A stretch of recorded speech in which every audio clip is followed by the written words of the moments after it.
नमस्कार। हजुरहरू सबैलाई वेदान्त विमर्श कक्षामा स्वागत छ।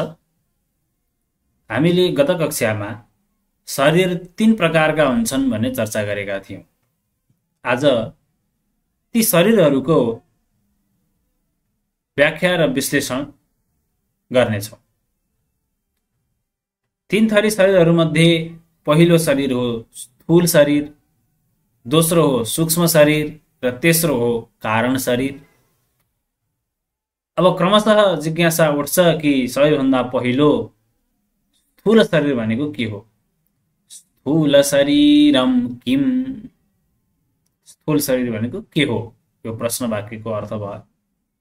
त्यसको उत्तर बताइँदैछ, पञ्चीकृत पञ्चमहाभूतैः कृतं सत्कर्मजन्यं सुखदुःखादिभोगायतनं शरीरं जायते अस्ति वर्धते विपरिणमते अपक्षीयते विनश्यतीति षड्विकारवदेतत् स्थूलशरीरम्।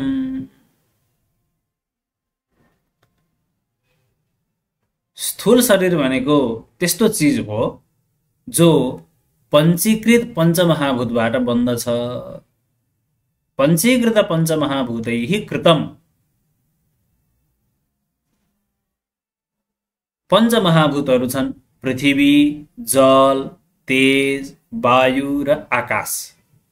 यी पञ्चीकृत पञ्चमहाभूतबाट उत्पन्न भएको हुन्छ स्थूल शरीर।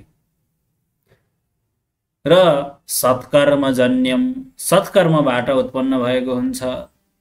सुख दुःखादि भोगायतनम, सुख दुःखको अनुभव गर्ने आश्रय हो। सुख दुःखादि अनुभवको आश्रय हो शरीर। शरीर शब्दको अर्थ हुन्छ शीर्यते तत्त्वज्ञानात् विनश्यति इति शरीरम।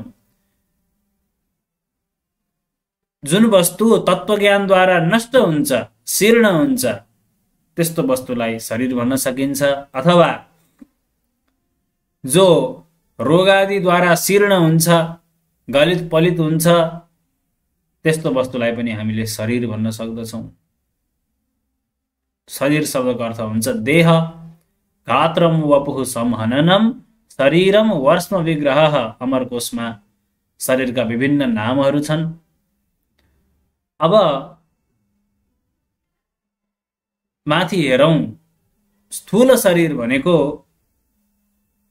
हामीले जो आफूलाई अनुभव गर्दछौं, म भनेर छुन्छौं, देख्छौं, बोल्छौं, जो हाड, मासु, छाला, रगत, बोसो, मलमूत्र इत्यादि सारा चीजहरू मिलेर जो बनेको छ, जसलाई हामीले देख्न सक्छौं, बोक्न सक्छौं, त्यो शरीर नै स्थूल शरीर हो, जो हामीले प्रत्यक्ष व्यवहारमा सधैँ देखिरहेको चीज हो स्थूल शरीर। यसमा के चीजहरू छन् त भन्दा यहाँ भनियो पञ्चमहाभूतबाट यो बनेको हो भनेपछि यसमा पनि पञ्चमहाभूतकै अंशहरू छन्। यसमा पृथ्वीको अंश छ, जलको अंश छ, तेजको अंश छ, वायुको अंश छ र आकाशको अंश छ। पृथ्वीको अंश भनेको अन्न, हामीले अन्न खान्छौं, अन्न पृथ्वीको वस्तु हो। त्यही चीज खाएर हाम्रो यो शरीर बनेको छ। हाड मासुहरू बनेका छन्। यहाँ पृथ्वीको अंश छँदैछ र यसमा हामीले हाम्रो शरीरमा पानीको अंश पनि छ, रगत छ। शरीरमा कति प्रतिशत, धेरै प्रतिशत त जलकै भाग छ भन्ने अध्येताहरूले भन्दछन्। जलको भाग पनि छ। र तेजको अंश पनि छ हाम्रो शरीरमा। हाम्रो शरीरमा तापक्रम हुन्छ, सधैँ तातो हुन्छ। तातो भएकै कारण यसले भित्र खाएका कुराहरूलाई पचाउने काम पनि गर्छ। र आँखा जो तैजस इन्द्रिय हो, देख्ने काम गर्छ, यो पनि तैजस छ। तेजको अंश पनि हाम्रो शरीरमा छ, तातो हुन्छ शरीर। र वायुको अंश पनि छ हाम्रो शरीरमा, किनकि प्राणवायु आउने जाने गरिरहेको छ।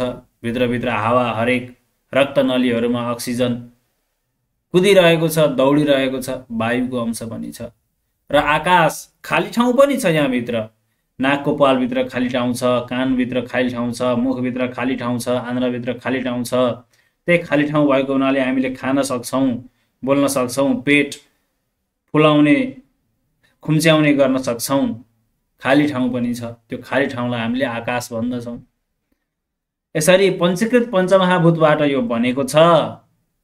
सत्कर्मबाट यो उत्पन्न भएको हो र सुख दुःखको अनुभव शरीरमा गरिन्छ। अनुभव गर्ने अनुभवको आश्रय हो। यदि शरीर हुँदैन थियो भने हामीले सुख दुःख, चिसो तातो, अनुकूल प्रतिकूलको अनुभव गर्न सक्दैनथ्यौँ।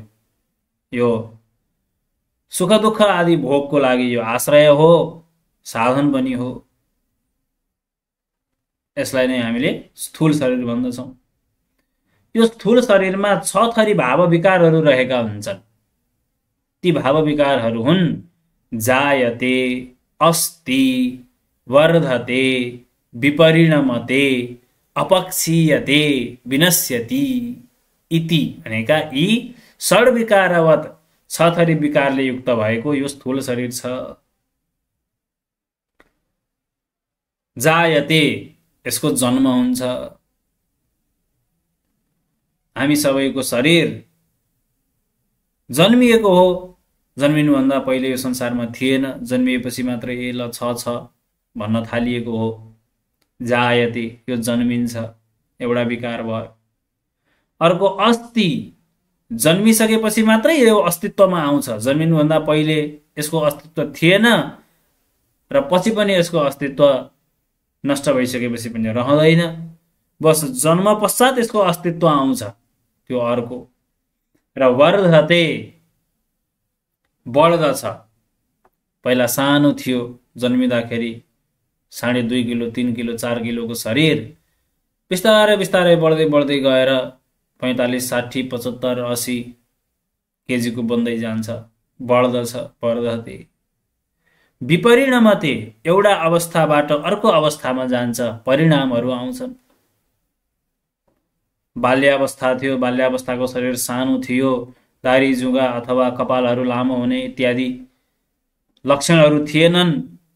शरीर सानो थियो। बढ्दै जाँदाखेरि बाल्य अवस्थालाई छोडेर युवा अवस्थामा शरीर प्रवेश गर्दछ। युवा अवस्थाबाट अझै वयस्क वृद्ध अवस्थामा जान्छ।